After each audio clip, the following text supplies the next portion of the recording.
கிருபை இரக்கம் அன்பு நிறைந்த எங்கள் அன்பின் பிதாவே, ஆசீர்வதிக்கப்பட்ட இந்த வேலைக்காக நன்றியோடு உம்மை துதிக்கிறோம்.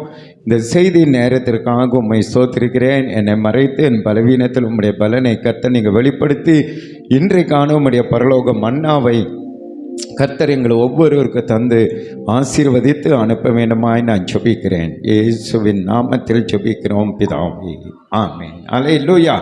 கர்த்தர் இன்றைக்கு நமக்கு தந்த புதிய பாடல். அல்லேலூயா. தேவனுக்கே மகிமை உண்டாவதாக. யோவான் 14:16 வாசிப்போம். நான் பிதாவை வேண்டிக் கொள்ளுவேன், அப்பொழுது என்றென்றைக்கும் உங்களுடனே கூட இருக்கும்படிக்கு சத்திய ஆவியாகிய வேறொரு தேற்றரவாளனை அவர் உங்களுக்கு தந்தருளுவார். அல்லேலூயா. அந்த ஆவியானவர் யாரா? சத்திய ஆவியானவர். அல்லேலூயா. ஒரு குறை இல்லாதவர், அற்புதமாய் நம்மை நடத்துகிற தேவன். பாருங்க, ஆண்டவர் நமக்கு சீஷர்களுக்கு அதைத்தான் திரும்பி நான் உங்களுக்கு சொல்றேன். இந்த ஊழியத்தை உலகம் முழுவதும் கொண்டு சென்று கோடா கோடி ஜனங்களை ரட்சித்து சபைகளை கட்டி எழுப்பி ஊழியத்தை நடத்தி ஒரு பெரிய எழுப்பதில் உண்டு பண்ணுவதற்கு ஆண்டவர்களுக்கு பணம் கொடுக்கல, பொருள் கொடுக்கல, இடத்தை கொடுக்கல, ஒன்று கொடுக்கல. அவர்களுக்கு ஆண்டவர் கொடுத்தது சத்திய ஆவியானவரை மாத்திர கொடுத்தார். அல்லேலூயா. அப்ப அந்த சத்திய ஆவியானவருக்குள்ள எல்லாமே இருக்கிறது. அல்லேலூயா. என்னென்ன இருக்கிறது என்பதை கடந்த நாட்களில் நம்ம பார்த்தோம். பாவத்தை குறித்து, நீதியை குறித்து, நியாய தீர்ப்பு குறித்து அவன் நம்மை கண்டித்து உணர்த்துகிறான். நாம் நடக்கும் பாதைகளை நமக்கு காட்டுகிறான். நம்மீது கண் வைத்து நமக்கு நல்ல ஆலோசனைகளை தருகிறார். எல்லாம் நம்ம பார்த்து கொண்டு வந்தோம். தொழில் செய்ய கர்த்தர் நமக்கு உதவி செய்கிறார். அல்லேலூயா. ஆவியானவர் ஊழியத்திற்கு மாத்திர பயன்படல, நம்முடைய தனிப்பட்ட வாழ்க்கையில, பொருளாதாரத்துல, நம்ம கையிட்டு செய்கிற காரியங்களை, குடும்பத்துல எல்லாம் வச்சுக்கோ நல்ல ஆலோசனை தந்து நம்மை கர்த்தர் வழிநடத்த ஆவியானவர் வல்லமுள்ளவராக இருக்கிறார் என்று சொல்லி பார்த்தோம். ஆவியானவர் நம்மை குறித்து தேவனிடத்துல சாட்சி கொடுக்கிறார். இவர்களெல்லாம் என்னுடைய பிள்ளைகள், இவர்களெல்லாம் தேவனுடைய பிள்ளைகள், ஞானஸ்நானம் எடுத்திருக்காங்க, அபிஷேகம் பெற்றிருக்காங்க, பரிசுத்தமாக வாழ்ந்திருக்கிறாங்க, ஏழை எளியவர்களுக்கு உதவி செய்திருக்கிறாங்க, நன்மையானதை செய்திருக்கிறாங்க என்று சொல்லி நம்மை குறித்து பரிசுத்த ஆவியானவர் தேவனிடத்துல சாட்சி கொடுக்கிறவராயிருக்கிறார். அதிகமாய் நமக்கு கிருபையும் நம் ஆவியானவர் நமக்கு தருகிறார் என்று சொல்லி பார்த்தோம். அடுத்தது, நம்முடைய பலவீனங்களிலே அவர் நமக்கு என்ன பண்றார்? ஆவியானவர் பலன் தருகிறார். அல்லேலூயா. சொன்ன பார்த்தோம். அடுத்தது, நாம ஜெபிக்கிறது இன்னதென்று அறியாம இருக்கிறோம். நமக்காக எண்ணிக்கை கடங்காத பெருமூச்சுகளோடு கூட ஆண்டவர் என்ன பண்றாரு? ஜெபிக்கிறார் என்று சொல்லி பார்த்தோம். அப்போ புதிய ஏற்பாடுல ஆவிக்குரிய வாழ்க்கையில எல்லா விதமான சப்போர்ட்டும் பரிசுத்த ஆவியானவரே நமக்கு தந்து நம்மை வழி நடத்த நம்முடைய தேவன் வல்லமுள்ளவராய் இருக்கிறார். அல்லேலூயா. அவரே நம்மை நடத்துகிறார். அப்ப நம்ம செய்ய வேண்டிய ஒரு முக்கியமான காரியம் என்று சொன்னா, தேவனுடைய சமூகத்தில் நம்ம எனக்கு அது இல்லை, இது இல்லை, அது கொடுங்க, இது கொடுங்கன்னு கேட்கறத விட ஒன்று நம்மை விட்டு எடுப்படாத பரிசுத்த ஆவியின் அபிஷேகத்தில் நம் நிறைந்திருந்த போதும் அவர் நமக்கு போதித்து நம் நடக்க வேண்டிய வழியை நமக்கு காட்டுவார். நம்மீது கண் வைத்து நமக்கு ஆலோசனை சொல்லுவார். அல்லேலூயா. அதனால தான் புதிய ஏற்பாடு என்று நம்ம என்ன சொல்றோம்னா, பழைய ஏற்பாடுல இந்த பாக்கியத்தை கர்த்தர் அவர்களுக்கு கொடுக்கல. கர்த்தர் அவர்களுக்குள்ள பரிசுத்த ஆவியானவரை கொடுக்கல. புதிய ஏற்பாடு என்பது என்னன்னா, இயேசு மரித்து உயிரோடு எழுந்து இன்றைக்கு இயேசுவை உயிரோடு கூட எழுப்பின அந்த பரிசுத்த ஆவியானவரை ஒவ்வொரு மனிதனுக்குள்ளும் கர்த்தர் வைத்திருக்கிறார். அல்லேலூயா. அதில் புதிய ஏற்பாடுல இன்னும் ஸ்பெஷல் என்னன்னு சொன்னா, பெண்களுக்கும் கர்த்தர் கொடுத்திருக்கிறார். பழைய ஏற்பாடுல பெண்களுக்கு எந்த ஆவிக்குரிய ஆசீர்வாதமும் இல்லை, அவங்களை ஒதுக்கியே வைத்திருந்தாங்க. ஆனா புதிய ஏற்பாடுலையோ இயேசு கிறிஸ்துவோ ஆண் என்றும் இல்லை, பெண் என்றும் இல்லை, ஆண்டவருடைய சமூகத்தில் வருகிற காத்திருக்கிற அத்தனை பேருக்கும் தம்முடைய அபிஷேகத்தை கொடுத்து அவங்களை கனப்படுத்தி அவங்களை என்ன பண்றாரு? ஆசீர்வதித்து ஆவியின் பலனை தந்து நம்மை நடத்துகிற தேவனாய் இருக்கிறார். அல்லேலூயா. அதனால நம்ம பயப்பட வேண்டிய அவசியமே கிடையாது. ஆவியானவரை சார்ந்து நம்ம வாழ்ந்த போதும், ஆவியின் அபிஷேகத்தை பெற்றோர்களை நாம் இருந்த போதும், பரிசுத்த ஆவியானவரே எல்லா சத்தியத்துக்குள்ளும் நம்மை அற்புதமாய் நடத்தி செல்வார். கரங்களை தட்டி ஆண்டவர் சந்தோஷப்படுத்துங்க பார்க்கலாம். அடுத்த ரோமர் 8:27 சொல்லுது, இந்த ஆவியானவர் நமக்காக என்ன செய்வாரா? ரோமர் 8:27.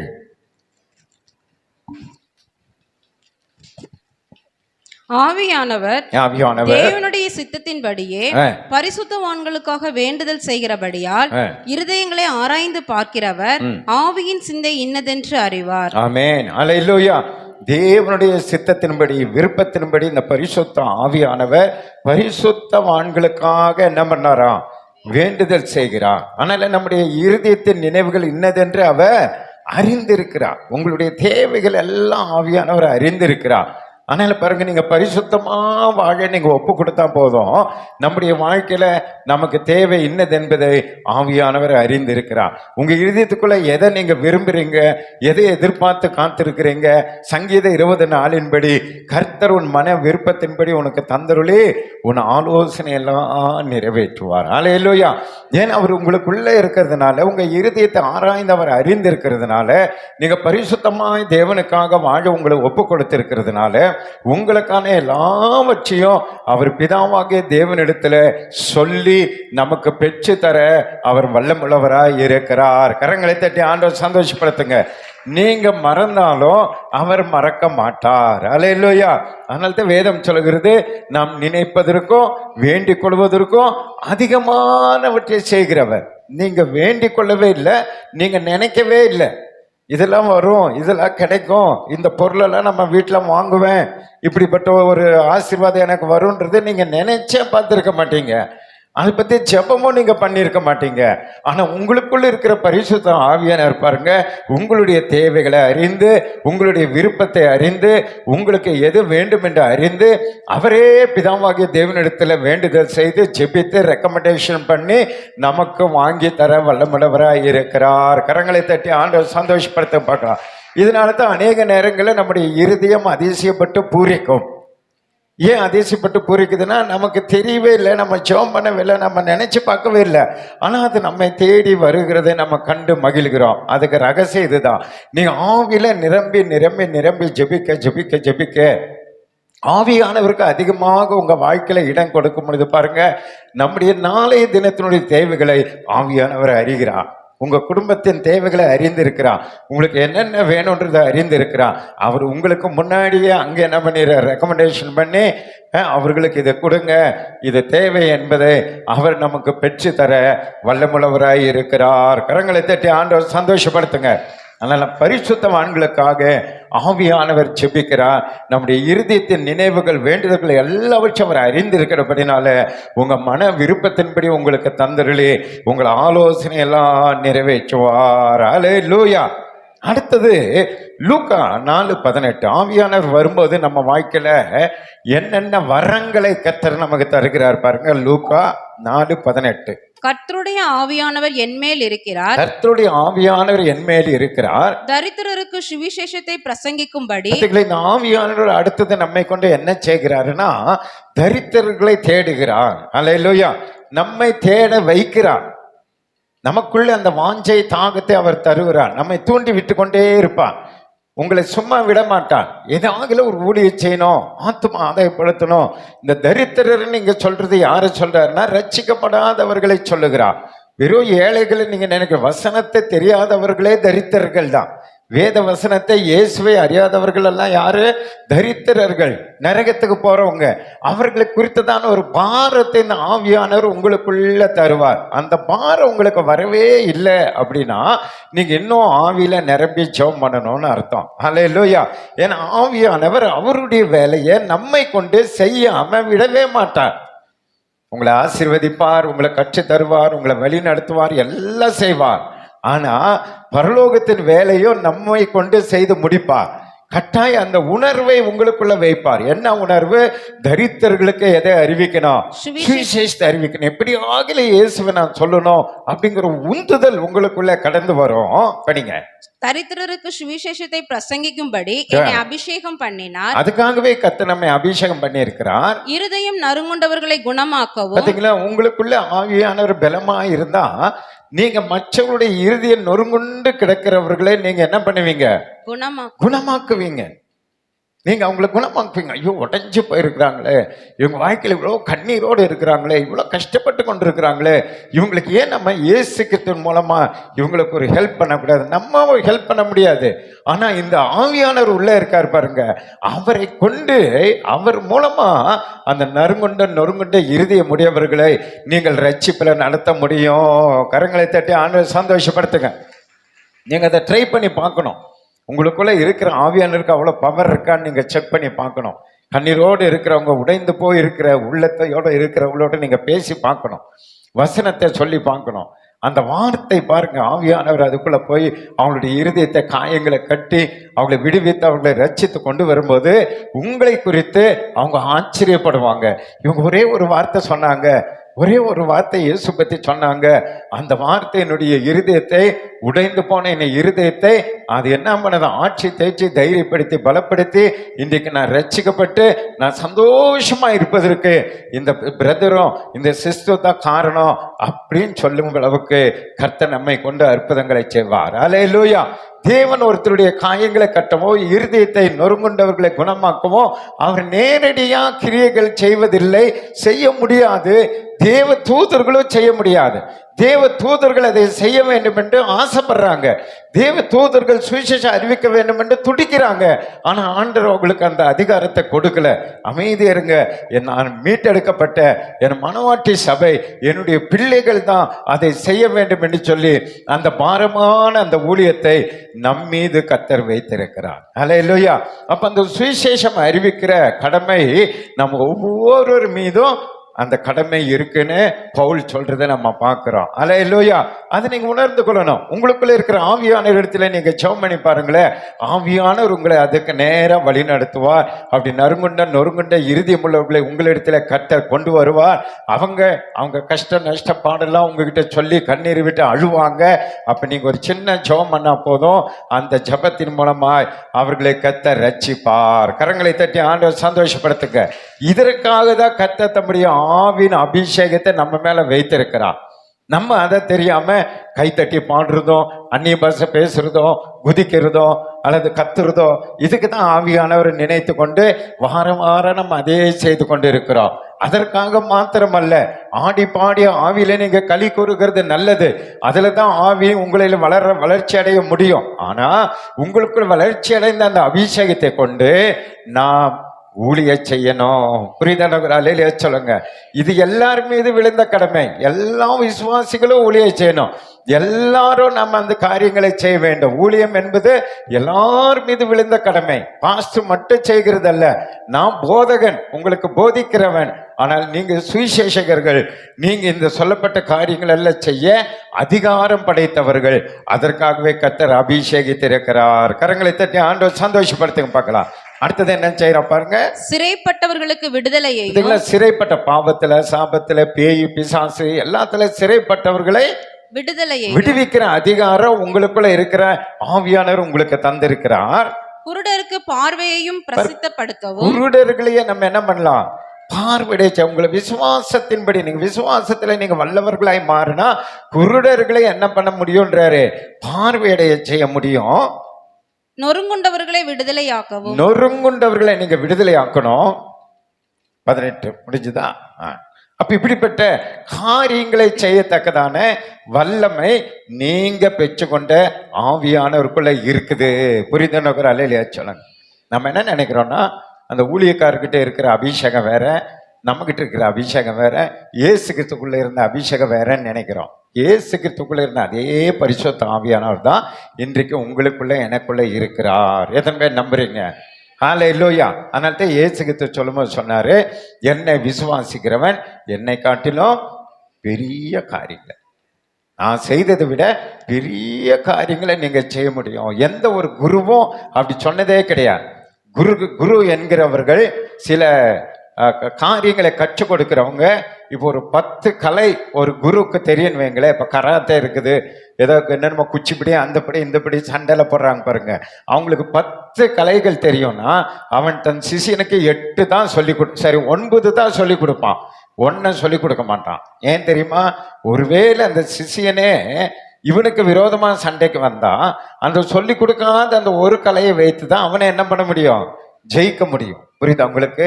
அந்த 9 படிச்சவன் என்ன நினைப்பான், ஓ இவ்வளவுதான் போல இருக்குன்னு நினைச்சு அடுத்தவனுக்கு 8 தான் சொல்லி கொடுப்பான், 1 வச்சுக்குவான், மறைச்சு வச்சுக்குவான். ஏன்னா அப்பதான் இவனுக்கு பிரச்சனை ஏதாவது அவன் எழும்பி வரும்போது அவனை ஜெயிக்க முடியும். அப்போ ஒவ்வொரு குருக்களும் எல்லா கலைகளும் கற்றுக் கொடுக்க மாட்டாங்க, மறைத்து ஒன்றை அவங்க கையில வைத்துக் கொள்வாங்க. ஆனா இந்த இயேசு கிறிஸ்து பண்ணிட்டு பாருங்க, அவர் எல்லா கலையும் நமக்கு கற்றுக் கொடுத்தது இல்லாம இந்த பரிசுத்த ஆவியின் நிறைவினாலே நீங்க என்னை விசுவாசித்தீங்கன்னா என்னை காட்டிலும் நீங்க என்ன பண்ணலாம், பெரிய கிரியைகளை செய்யலாம், என்னை விட நீங்க மகத்துவமானதை செய்யலாம்னாங்க. வேதத்துல செய்து காண்பித்தாங்களா? இல்லையா? செய்து காண்பித்தாங்க. பவுல் தன்னுடைய வாழ்க்கையில அவரு தெருவில் நடந்து போனா அந்த ஊர் மக்கள் எல்லாம், ஊர்ல இருக்கிற எல்லா வியாதியஸ்தர்களை ரோட்ல கொண்டு வந்து படுக்க வச்சிருவாங்க, ஹாஸ்பிட்டல் மாதிரி எல்லாம் ரோட்ல படுத்திருப்பாங்க. இவர் அப்படியே நடந்து போவார், அந்த நிழல் பட்டா எல்லாம் எழுந்திருப்பாங்க. அதெல்லாம் எவ்வளோ அற்புதமான காரியம். அன்னைக்கெல்லாம் கேமரா இல்லை, இருந்து எடுத்து வைத்திருந்தா இன்னைக்கு பயங்கரமா இருக்கும். அதெல்லாம் அவர் வேதத்துல வாசி பாருங்க, தெருவில் வந்து படுக்க வைத்துருவாங்க. அப்படியே அவர் நடந்து போனா நிழல் பட்டா, இயேசு கூட அப்படி பண்ணல, இயேசு நிழல் பட்டு கூட யாரும் குணமாகல, ஆனா அவர் நிழல் பட்ட குணமாகும். கூட்டம் அதிகமா வந்துச்சுன்னா எல்லாருக்கும் அவர் ஜெபம் பண்ண முடியாது, அப்படியே பக்கெட்ல தண்ணி கொண்டு வந்து அதை அப்படியே மொண்டு தெளிப்பார். அந்த தண்ணி யார் மேலாம் பட்டுச்சோ அது எவ்வளவு பெரிய வியாதியா இருந்தாலும் சுகமாகும். எவ்வளவு பெரிய பவர் பாருங்க. கர்ச்சிப்பு இதை தூக்கி போட்டா இதை யாரெல்லாம் எடுக்கிறாங்களோ அவங்களுக்கு வியாதி குணமாகும். அவன் நிறைய கர்ச்சிப்பு வாங்கிட்டு வந்து வச்சுக்குவார் போல் இருக்கு, சும்மா தூக்கி போடுவார் கூட்டத்துல. தொடரவங்க அது படுறவங்க எல்லாருக்கும் சுகமா. நம்ம இயேசுனுடைய வஸ்திரத்தை தொட்டு சுகமான அந்த அம்மாவை தான் பெருமையா நம்ம பேசி கொண்டிருக்கிறோம். ஆனா பவுல் தூக்கி போட்ட கர்ச்சிப்லயே என்ன நடந்தது? அற்புதம் நடந்தது. காரணம் என்ன தெரியுமா? அவர் தன்னை ஆவியில நிரம்பிக் கொண்டே இருப்பான். அவருடைய வஸ்திரம் எல்லாம் அபிஷேகம், அவருடைய கர்ச்சிப்பெல்லாம் அபிஷேகம், அவர் தொடர தண்ணி எல்லாம் அபிஷேகம். பார்த்தீங்களா? அதான் ஆண்டவர் சொல்ல, என்னை நீங்க விசுவாசித்தீங்களா, என்னை விட நீங்க எப்படி பண்ணுவீங்க, பெரிய காரியங்களை செய்வீங்க. அந்த விசுவாசத்தை நாம் இன்றைக்கு வளர்த்து கொள்ளணும். நம்ம கடைசி காலம் ஆக ஆக ஆக ஆக ஆண்டவர் சொல்றாரு, நான் பூமிக்கு வரும்போது விசுவாசத்தை காண்பாரோ. மனுஷகுமாரன் பூமிக்கு வரும்போது விசுவாசத்தை காண்பாரோ. இப்ப விசுவாசம் மங்கி போய்கொண்டிருக்கிற காலம். ஏன் சொன்னா உலகத்துல எல்லாமே நமக்கு துரிதமாய் கிடைக்கிறது. துரிதமாய் கிடைக்கிறதுனால இப்ப நம்ம போராடி ஜெபிக்க வாங்குகிற பிரச்சனையே இப்ப இல்லை. பணம் இருந்தா எல்லாம் வாங்கி கொள்ளலாம், அப்படி ஆயிப்போச்சு உலகம். அதனால விசுவாசத்துல ஜெபம் பண்ணி ஆண்டவர்கிட்ட வாங்கி கொள்ளணும் அப்படிங்கிற ஒரு காரியம் நமக்கு அதிகமா இல்லாததுனால நம்ம வாழ்க்கையில எது மங்கி கொண்டு போகுது? விசுவாசம் மங்கி கொண்டே போகுது. விஞ்ஞானம் பெருகினதுனால, மருத்துவங்கள் பெருகினதுனால இப்ப பாருங்க, ஒரு சொட்டு மருந்து ஒன்று கண்டுபிடிச்சிருக்காங்க தெரியுமா உங்களுக்கு? கண்ணுக்கு, அந்த கண்ணுக்கு அந்த சொட்டு மருந்து நீங்க ஊத்திட்டீங்கன்னா எவ்வளோ பெரிய கண் வியாதியா இருந்தாலும் கிளியரா ஆயிருக்கும். கண்ணாடியே போட வேண்டியதில்லை. இப்ப கண்ணாடி கம்பெனிக்காரங்களாம் பயந்துட்டு இருக்கிறாங்க, ஏன்னா நம்ம கம்பெனியை மூடிட்டு போகணும் போல் இருக்கு. ஒரே சொட்டு மருந்து 2 கண்ணுக்கு நீங்க ஊத்திட்டீங்கன்னா எவ்வளோ பெரிய சோடா புட்டி நீங்க போட்டிருந்தாலும் அதை தூக்கி போட்டுடலாம். அப்படிப்பட்ட மருந்தெல்லாம் வந்து கொண்டிருக்கு. கடைசி நாட்களிலே மரணமே வராத மருந்தெல்லாம் கண்டுபிடிக்க போறாங்க. கண்டுபிடிச்சிட்டாங்க, மனுஷனுக்கு சாவே வராது. அதுதான் வெளிப்படுத்தல சொல்லப்பட்டிருக்கு, மனுஷன் மரணத்தை தேடியும் காண மாட்டான், அது அவனை விட்டு விலகி போகும், சாகவே முடியாது. அப்போ மனுஷனை யாரும் தேட மாட்டான், தெய்வத்தை தேட மாட்டான். தெய்வம் தேவையில்லை, விசுவாசம் அங்கி போகிறது. அதனால்தான் தேவகுமாரன் வரும்போது விசுவாசத்தை காண்பாரோ என்று சொன்னான். அருமையான தேவனுடைய பிள்ளைகளே, நம்முடைய வாழ்க்கையில எதை இழந்தாலோ விசுவாசத்தை மட்டும் நீங்க என்ன பண்ணிடக்கூடாது, இழந்து விடவே கூடாது. அதுக்கு தான் ஆண்டவர் இந்த அபிஷேகத்தை தந்திருக்கிறார். இந்த அபிஷேகத்தை கொண்டு நீங்க விசுவாசிக்கும் பொழுது பாருங்க, இப்படிப்பட்ட அற்புதங்களை அதிசயங்களை நீங்க செய்யலாம், விசுவாசிகள் செய்யலாம். வேதத்துல இருந்த அப்போஸ்தலர் படிச்சு பாருங்க, ஸ்தேவான் எல்லாம் ஒரு சபை விசுவாசி, ஒரு வாலிப தம்பி, சர்ச்சில் இவங்களை போல உதவி செய்கிற தம்பி தான். அவன் பாருங்க எவ்வளவு பெரிய பிரசங்கம், எவ்வளவு பெரிய அற்புதங்களை செய்கிறவனா இருந்தான். ஜீவனையே ஆண்டவருக்கு கொடுத்து சாட்சியா மறித்தான். அல்லேலூயா. அவன் பண்ண பிரசங்கத்தை பார்த்தா நமக்கு ஆச்சரியமா இருக்கும். ஆதிகாமத்துல இருந்து வெளிப்படுத்துற வரைக்கும் அப்படியே கட கட கட கட கடன்னு அவங்க மத்தியில பிரசங்கிக்கிறத நம்ம பார்க்கிறோம். காரணம் என்னன்னா, விசுவாசியா இருந்தாலும் ஆவியில அனல் உள்ளவர்களா இருந்தார்கள். கரங்களை தட்டி ஆண்டவர் சந்தோஷப்படுத்துங்க. அதனால நம்முடைய சபையில இருக்கிற அருமையான தேவனுடைய பிள்ளைகளை நீங்க விசுவாசத்திலும் அந்த விசுவாச கிரியை செய்யும்படி அபிஷேகத்திலும் நம்ம அதிகமாக அதை வளர்த்து கொள்ளுகிறவர்களா இந்த கடைசி நாட்களில நாம் மாற வேண்டும் என்றுதான் கர்த்தர் இந்த வருஷத்தின் கடைசியில் இந்த செய்தியை நமக்கு தந்திருக்கிறார். அல்லேலூயா. எடுக்க எடுக்க எடுக்க அது முடியவே மாட்டேங்குது. ஒரு அலையிலேயே சொல்லுங்களேன். எப்படியாலும் இந்த வாரத்தோடு முடிச்சு புது வருஷத்துல ஒரு புதிய சாப்டருக்குள்ள போகலாம் அப்படின்னு நம்ம நினைத்து கொண்டிருந்தா கூட இந்த ஆவியானவர் எவ்வளவு முக்கியம் என்பதை இந்த செய்தியின் மூலமாக கர்த்தர் நமக்கு வெளிப்படுத்தி கொண்டே இருக்கிறார். அல்லேலூயா. ஒருவேளை செய்தி உங்களுக்கு இன்ட்ரெஸ்டா இல்லாம இருக்கலாம், செய்தி உங்களுக்கு கேட்கறதுக்கு ஒரு மாதிரி கஷ்டமா இருக்கலாம். ஆனா இதுதான் கிறிஸ்தவ வாழ்க்கைக்கு மிக மிக முக்கியம் என்பதை நீங்க அறிந்திருக்க வேண்டும். ஒவ்வொருவரும் ஆவியின் அபிஷேகத்தில நாம் நிரம்பி ஜெபிக்கும் பொழுது வல்லமை வரங்கள் நம்ம வாழ்க்கையில வெளிப்படும். அது வேதம் சொல்லுகிறது. அதுக்கு தான் யோவேல் 2:28 பாருங்களேன். நம்ம அபிஷேகம் பெருமை நீங்க என்னென்ன செய்வீங்கன்னு அங்க இருக்கு பாருங்க. யோவேல் 2:28. அதற்கு பின்பு நான் மாம்சமான யாவர் மேலும் என் ஆவியை ஊற்றுவேன். மாம்சமான யாவர் மேலும் என் ஆவியை ஊற்றுவேன். அப்பொழுது உங்கள் குமாரரும் உங்கள் குமாரத்திகளும் தீர்க்க தரிசனம் சொல்வார்கள். நம்ம யாருமே சொல்றது இல்லையே. அப்ப என்னன்னா, நம்ம அந்த ஆவியானவரை பயன்படுத்தல. நீங்க என்ன பண்ணணும்னா, ஆவியில நிரம்பி ஜெபம் பண்ணி தீர்க்க தரிசனம் சொல்லும்படி ஆவியானவரை விட்டு கொடுக்கணும். முதல்ல உங்க வீட்டிலேயே தீர்க்க தரிசனம் சொல்லுவார். நீங்க முதல்ல உங்க அம்மாவுக்கு சொல்லலாம், உங்க அப்பாவுக்கு சொல்லலாம், பிள்ளைகளுக்கு சொல்லலாம். நீங்க அதை ட்ரை பண்ணணும். ஆவியில நிரம்பி ஆண்டவரே வெளிப்படுத்துங்கன்னா உங்க பிள்ளைகளை குறித்து வெளிப்படுத்துவார். ஒரு 2 வார்த்தை நீங்க வெளிப்படுத்தினீங்கன்னு வைங்க, உங்க பிள்ளைங்க சரண்டர் ஆயிடுவாங்க. எங்க போயிட்டு வந்தான்றது உங்களுக்கு ஆண்டவர் சொல்லிட்டாருன்னு வைங்க, அவ்வளோதான். அதோட உங்கள் வீட்டில் எல்லாம் ஆஃப் ஆயிரும். அம்மா கிட்ட போனால் மாட்டிக்குவோம், நம்ம கதையெல்லாம் புட்டு புட்டு வச்சிருவாங்க, அமைதி வாடான்னு சொல்லி பயப்படுவாங்க உங்களை பார்த்தா. அப்படிப்பட்ட வல்லமை உங்களுக்குள்ள இருக்கு. ஆனால் நம்ம என்ன பண்றதில்ல, அதை பயன்படுத்துறது இல்லை. ஆவியானவரை நம்ம பயன்படுத்துறது இல்லை. உங்களுக்குள்ள தீர்க்க தரிசன வரம் இருக்கு. அது நீங்க ஆவியில நிரம்பி ஜெபம் பண்ணி பாருங்க. ஆண்டவர் உங்களுக்கு வெளிப்படுத்துவா, சொப்பனங்களில் வெளிப்படுத்துவா, தரிசனங்களில் உங்களுக்கு வெளிப்படுத்துவா. இதெல்லாம் நீங்க பிராக்டிஸ் பண்ணணும். சபைக்குள்ள இருக்கிற நீங்க பள்ளிக்கூட ஸ்டூடெண்ட்ஸ் போல வீட்டில் போய் இது நீங்க ஹோம்ஒர்க் போல நீங்க செய்து பார்க்கணும். தனியா ஜெபம் பண்ணி நீங்க பாருங்க, ஆண்டவர் உங்களுக்கு வெளிப்படுத்துறாரா இல்லையா பாருங்க. அற்புதமா ஆண்டவர் உங்களுக்கு தீர்க்க தரிசன வரங்களை பிள்ளைகளுக்கு, வாலிப பிள்ளைகளுக்கெல்லாம் ஆண்டவர் தருவாரு. உங்கள் மூப்பர் சொப்பனங்களையும் உங்கள் வாலிபர் தரிசனங்களையும் காண்பார்கள். அப்ப அது உண்மையா பொய்யா? இப்ப வாலிபர் ஜெபம் பண்ணி எதை கேட்கணும்? தரிசனத்தை கேட்கணும். வசனம் இருக்கு, நீங்க தைரியமா கேட்கணும். வார்த்தை இருக்கு, ஆண்டவர் சொல்லி இருக்கிறார். அப்ப நீங்க பெற்ற அபிஷேகத்துக்குள்ள இந்த சொப்பனங்கள், தரிசனங்கள் எல்லாம் கர்த்தர் வைத்திருக்கிறார். மூப்பர்கள் வயசானவங்க ஆனதுனால அவங்க அதிக தூங்குவாங்க அப்படின்னு தெரிஞ்சு அவங்களுக்கு எதை கொடுக்குறாரு? சொப்பனத்தை கொடுக்குறாரு பாருங்க. அவங்களுக்கு சொப்பனம், வாலிபர்களுக்கு தரிசனம். தரிசனம்னா ஜெபம் பண்ணுவதே உங்களுக்கு ஆண்டவர் காண்பிப்பார். நீங்க அதை வாஞ்சியோட கேட்கணும். நம்ம என்ன பண்றோம்னா, உலக காரியத்திலேயே நம்ம நேரத்தை செலவழித்து விடுகிறோம். இதற்கென்று நேரத்தை ஒதுக்குவதே கிடையாது. நீங்க இதை வாஞ்சியோட தேவ சமூகத்தில் வாலிப தம்பிங்க, இந்த வருஷ கடைசியில வாலிப பிள்ளைகள் உங்க வாழ்க்கையில அதுக்கு நேரத்தை ஒதுக்கி நீங்க ஜெபம் பண்ணி பாருங்களேன். உங்களுக்கு வரும் காரியத்தை குறித்த தரிசனத்தை கர்த்தர் வெளிப்படுத்துவார். அல்லேலூயா. வருகிற காரியங்கள், அடுத்தது என்ன நடக்க போகுது, அடுத்தது என்ன செய்ய போகணும், உன்னை கொண்டு என்ன செய்ய போற, இந்த உலகத்துல எப்படி ரட்சிப்பை நடத்தணும், என்னென்ன அரசியல் மாற்றங்கள் உண்டாகிறது, எல்லாவற்றையும் கர்த்தர் உங்களுக்கு வெளிப்படுத்த வல்லமுள்ளவராய் இருக்கிறார். புரிதனுக்கு மட்டும் ஒரு அலையிலேயே சொல்லுங்க பார்க்கலாம். இதை நாம நம்ம வாழ்க்கையில வளர்த்து கொள்ளாததுனாலதான் நம்ம மற்றவங்க கிட்ட தேடி ஓட வேண்டியதா இருக்கு. ஆனா அவர்களுக்குள்ள இருக்கிற அதே பரிசுத்த ஆவியானவர் நமக்குள்ள இருக்கிறார் என்று என்றைக்கு நீங்க விசுவாசிக்கிறீர்களோ அன்றைக்கு இந்த ஆவியானவர் உங்களுக்கு அந்த அற்புதமான காரியங்களை வெளிப்படுத்தி தந்து உங்க வாழ்க்கையில ஒரு எழுப்புதலை உண்டு பண்ணி இங்கே அமர்ந்திருக்கிற உங்களை கர்த்தர் உலகத்துல பல தேசங்களுக்கு கொண்டு சென்று பயன்படுத்த தேவன் வல்லமுள்ளவராய் இருக்கிறார். கரங்களை தட்டி ஆண்டவர் சந்தோஷப்படுத்த பார்க்கலாம். நீங்க விசுவாசித்த தேவனுடைய மகிமையை காண்பீர்கள். பாருங்க எப்படிப்பட்ட ஊழியம் என்பதை நாம் புரிந்து கொள்ளணும். 1 கொரிந்தியர் 12ஆம் அதிகாரம் 7-11 வரைக்கும் வேகமா வாசிங்களேன். ஆவியினுடைய அனுக்கிரகம் அவனவனுடைய பிரயோஜனத்திற்கென்று அளிக்கப்பட்டிருக்கிறது. பாத்தீங்களா? ஆவியினுடைய அனுகிரகம் அப்படின்னு என்னது? கிஃப்ட்.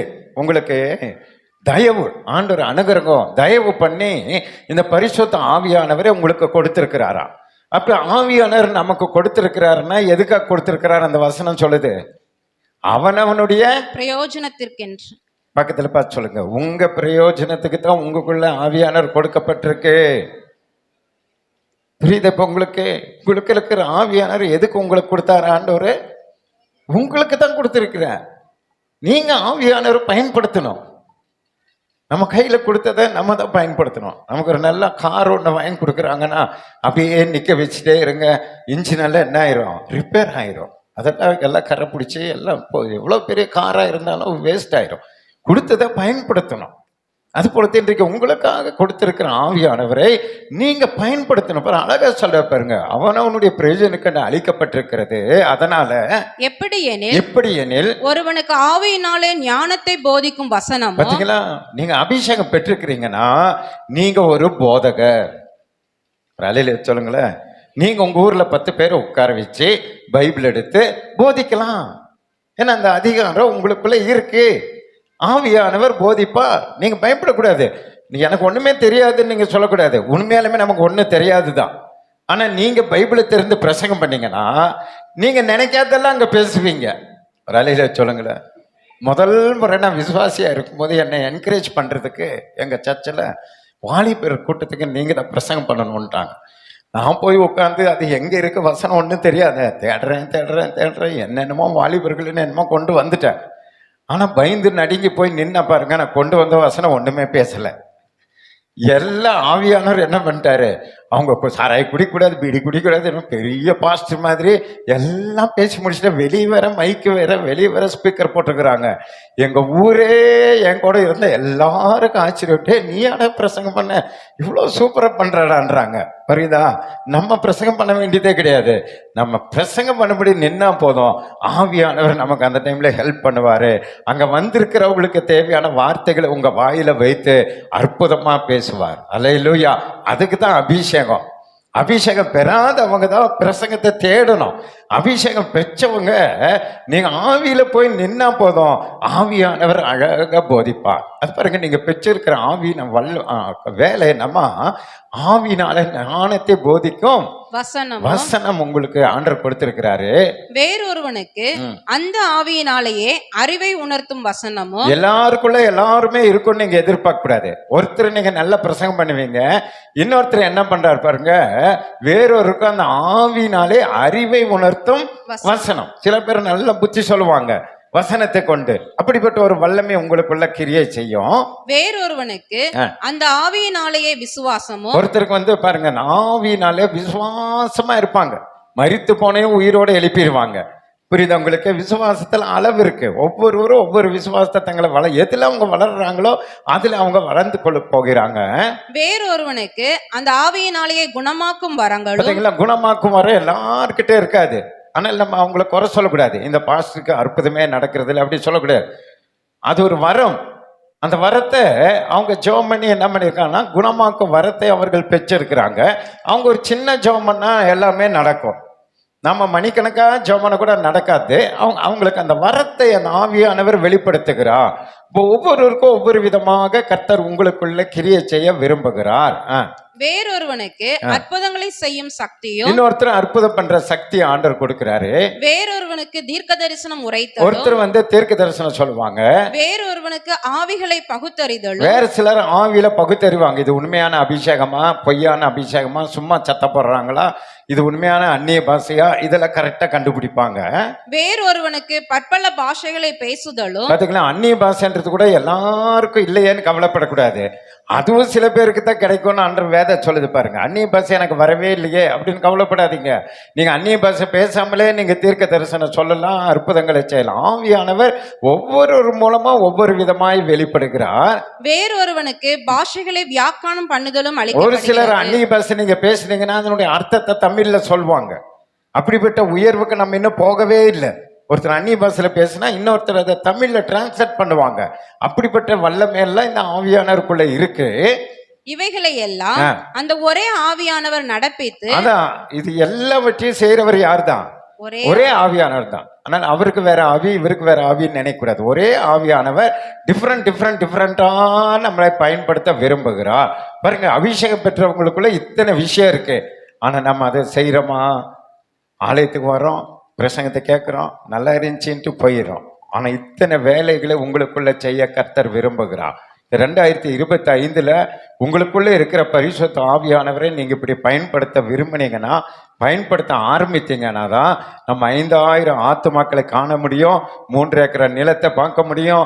இந்த திருப்பூர்ல, இந்த அவிநாசி தாலுக்கால நம்ம சபை மூலமா ஒரு எழுப்புதலை நம்ம கண்டு ஆண்டவருக்கு நம்ம மகிமையான ஊழியத்தை செய்ய முடியும். உங்களுக்குள்ள இது வெளிப்படல, உங்களுக்குள்ள ஆவியின் வல்லமை வரங்கள் கிருபைகள் வேலை செய்யலைன்னா நம்ம பெரிய எழுப்புதலை நம்ம என்ன பண்ண முடியாது, பார்க்கவே முடியாது. நீங்க உலகத்தை மறந்து, அதான் பூமியில் உள்ளவைகள் அல்ல மேலானவைகளை நாடுங்கள் அப்படின்னு ஆண்டவர் சொல்ல. விசேஷமாய் தீர்க்க தரிசன வரத்தை நீங்க நாடுங்கள், வரங்களை நாடுங்கள்னு ஆண்டவர் சொல்ல. சபைக்கு வந்தா நீங்க இனிமேல் அபிஷேகத்துக்காகவும் வல்லமை வரங்கள் கிருபைகளுக்காகவும் நீங்க ஜெபம் பண்ணி பழகுங்க. மற்ற எல்லாம் தானா உங்களுக்கு கொடுக்கப்படும். பணம், பொருள், ஆஸ்தி, அந்தஸ்தெல்லாம் தானா உங்களை வந்து சேரும். புரியுதுன்னு அலையிலேயே சொல்லுங்க. இந்த அபிஷேகத்தை விட ஒரு பெரிய முதலீடு வேற எதுவும் கிடையாது. ஆவின் அபிஷேகத்தை நீங்க பெற்றுக்கொள்ளுங்க. உங்களை கர்த்தர் ஐஸ்வர்யவானா மாற்றுவது மிகவும் லேசான காரியம். அல்லேலூயா.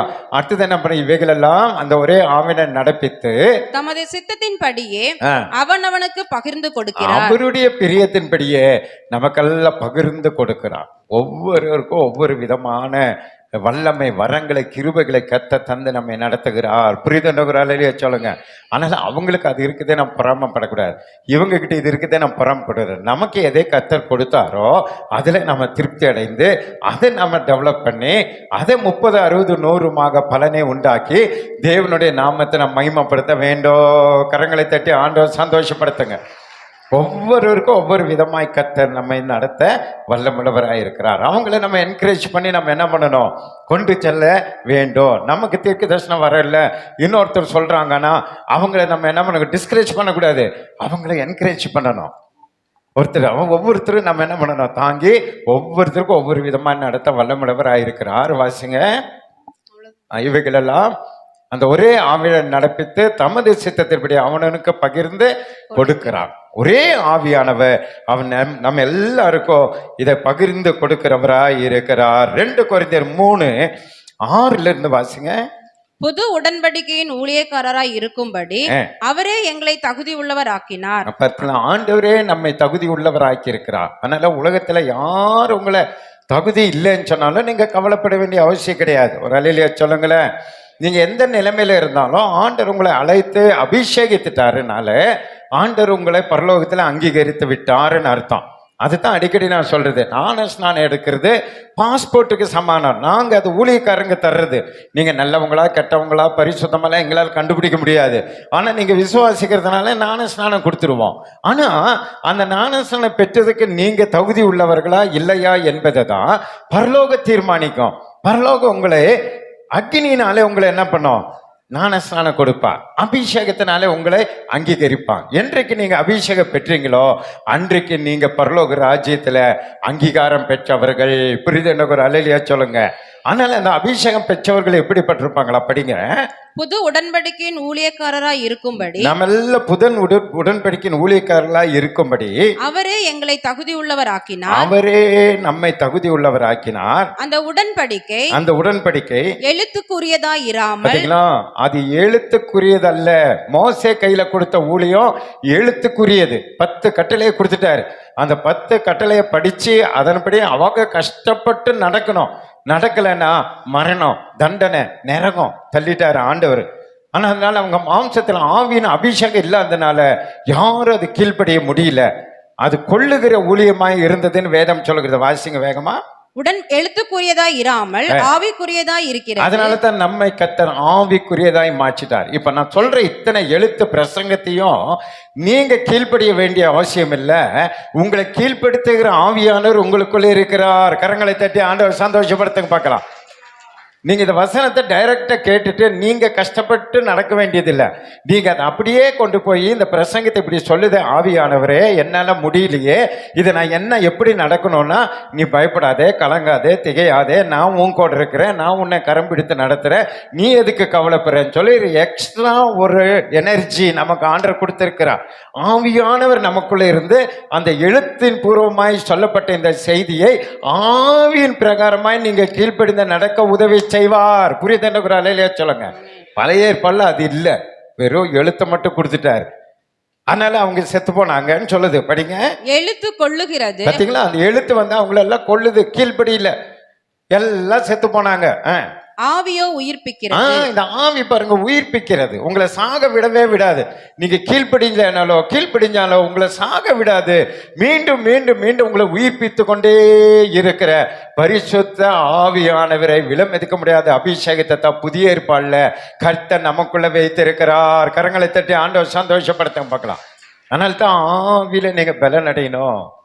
உன்னதத்தின் பலத்தினால உங்களை இடைக்கட்டி கொள்ளுங்க, பலப்படுத்தி கொள்ளுங்க. ஏன் உங்களை ஆவியில நிரம்புங்கன்றாருன்னா, இந்த வசனத்தின்படி உங்களை நடக்க வைக்கிற ஆவியானவர் எப்படி நடத்துகிறார் பாருங்க.